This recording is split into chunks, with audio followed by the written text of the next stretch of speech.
P minus, तो यहाँ से यहाँ तक जितना है ये हो गया आपका A1, फिर यहाँ जो है ये आपका हो गया A2, और ये जो पूरा हुआ सो A3। ये बात समझ में आया? तो हम देखिए समांतर श्रेणी में क्या करते हैं, दूसरा माइनस पहला, तीसरा माइनस दूसरा।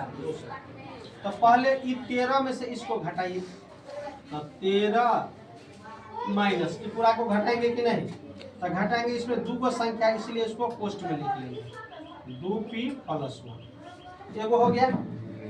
फिर बराबर, अब क्या करेंगे, तीसरा पद में से दूसरा को घटाएंगे, तो तीसरा पद कितना है 5p - 3, अब फिर इसको घटाएंगे, ये माइनस का क्या हो गया 13, है ना, क्या हो गया 13, क्योंकि सूत्र में ना होता है घटाव। अरे ये वाला नहीं पढ़ी हो, यानी कि A2 - A1 और A3 - A2 पढ़ी हो कि नहीं पढ़ी? Yes sir.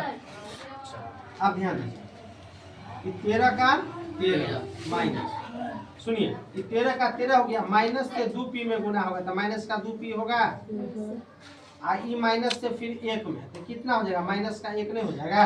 Yes sir.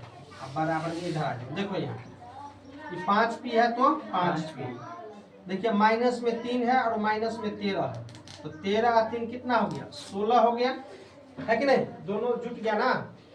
अब सुनिए, अब यहाँ देखिए आप ये 13 है प्लस में और 1 किस में है माइनस में, ये कितना बच गया 12 बच गया, तो 12 माइनस 2p, अब बराबर जैसे है वैसे ही इसको छोड़ दो, 5p माइनस का 16। अब ध्यान दीजिए, पहले p वाला को एक साथ कर लीजिए, ये माइनस का 2p है तो 2p रखने दीजिए, अब प्लस 5p इधर आ गया तो माइनस का 5p बराबर, ये माइनस 16 है तो माइनस 16 रहने दीजिए, अब प्लस 12 इधर आ गया तो माइनस 12 हो गया। क्लियर बात?